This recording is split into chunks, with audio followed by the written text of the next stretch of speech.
ఇక్కడ రెండు అంశాలు. ఒకటి జమిలీ ఎన్నికలు, రెండవది P4 మన ఉగాది రోజు చంద్రబాబు నాయుడు గారు ఆవిష్కరించినటువంటి P4 విధానం. జమిలీ ఎన్నికలకు సంబంధించి నిన్న బీజేపీ జాతీయ అధ్యక్షులు నడ్డా గారు మరొక్కసారి వాళ్ళ నాయకులకు శ్రేణులకు ఈ జమిలీ ఎన్నికల వలన వచ్చే లాభాల గురించి ప్రజలకు చెప్పండి అని చెప్పేసి నిన్న ఆయన ఉద్బోధించడం జరిగింది.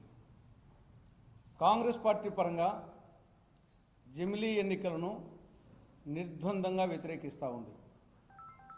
ఇది ఒక పిచ్చి తుగ్లక్ చర్య, ఇది రాజ్యాంగ వ్యతిరేకం, ఇది సమాఖ్య స్ఫూర్తికి వ్యతిరేకం, ఇది అవినీతికి దారితీస్తుంది, ఇది నియంతృత్వానికి దారితీస్తుంది. అందువలన జమిలీ ఎన్నికల విధానాన్ని కాంగ్రెస్ పార్టీ నిర్ద్వందంగా వ్యతిరేకిస్తూ ఉంది. బీజేపీ తర్వాత వచ్చేసి బీజేపీ కానీ జమిలీ ఎన్నికలకు అనుకూలంగా ఉండే వాళ్ళు చెప్పే కారణాలు రెండు. ఒకటి, ప్రభుత్వానికి ఎన్నికల ఖర్చు తగ్గుతుంది. రెండవది, మోడల్ కోడ్ ఆఫ్ కాండక్ట్ వలన అభివృద్ధి కార్యక్రమాలకు ఆటంకం కలుగుతూ ఉంది.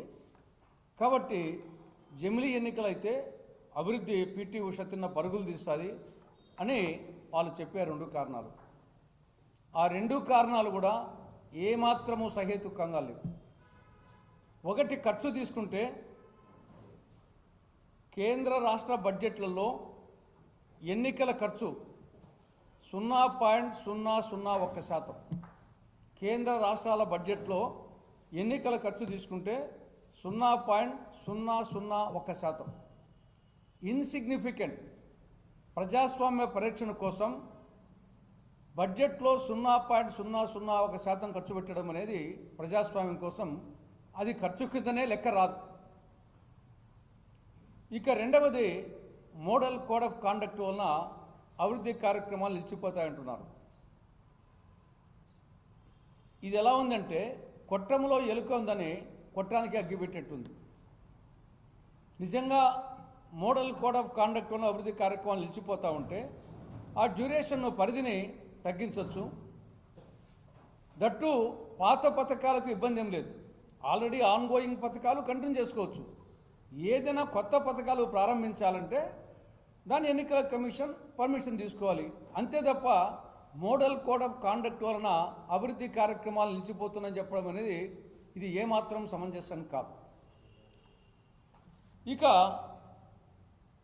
ఈ యొక్క జమిలీ ఎన్నికలు అంటే ఏమి, దేశమంతా ఒకేసారి ఎన్నికలు, అటు ఎమ్మెల్యేకు అటు ఎంపీకి, మామూలుగా అయితే స్థానిక సంస్థలకు పెట్టాలా, కానీ మళ్ళీ స్థానిక సంస్థలకేమో సెపరేట్గా పెడతారంట. ఇంకా వార్డు మెంబర్కు, సర్పంచ్కు, జెడ్పీటీసీకి, ఎంపీటీసీకి వీళ్ళందరికీ సెపరేట్ పెట్టినప్పుడు ఈ రెండు ఎమ్మెల్యే ఎంపీ పెడతానే అది వచ్చేసి జమిలీ ఎన్నికలు అవుతుందా? అసలు ఒకే రాష్ట్రంలో ఒక్క ఎంపీ ఎన్నికలే ఒకే రోజు నిర్వహించలేకున్నారు.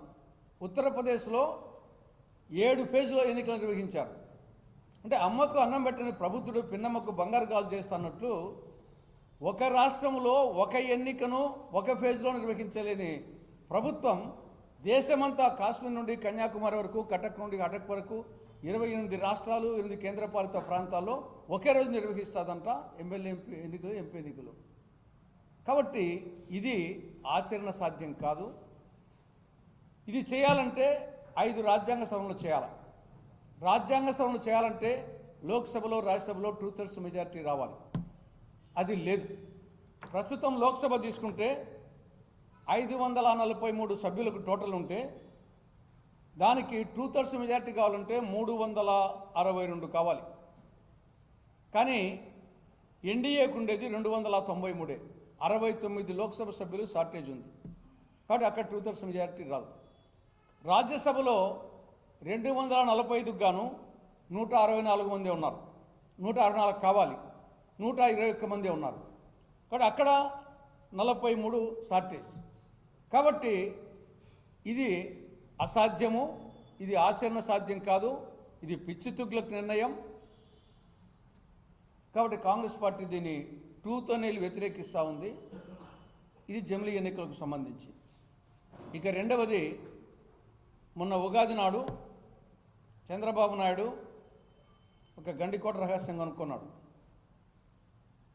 P4 విధానం అంటే 4 పీలు, ఇంగ్లీష్ పీలు. 1 పబ్లిక్, 2 ప్రైవేట్, 3 పీపుల్, 4వది partnership. Public, private, people, partnership. ఈ 4 పీలతో పేదరికం లేని సమాజాన్ని నిర్మిస్తానని చెప్పేసి మన ఉగాది రోజు ప్రారంభించడం జరిగింది. ఆల్రెడీ పేదరికం నిర్మూలన కోసం 1975లోనే ఆనాటి ప్రధానమంత్రి స్వర్గీయ శ్రీమతి ఇందిరాగాంధీ గారు 20 సూత్రాల కార్యక్రమం పెట్టిందే దీనికోసం 1975లో.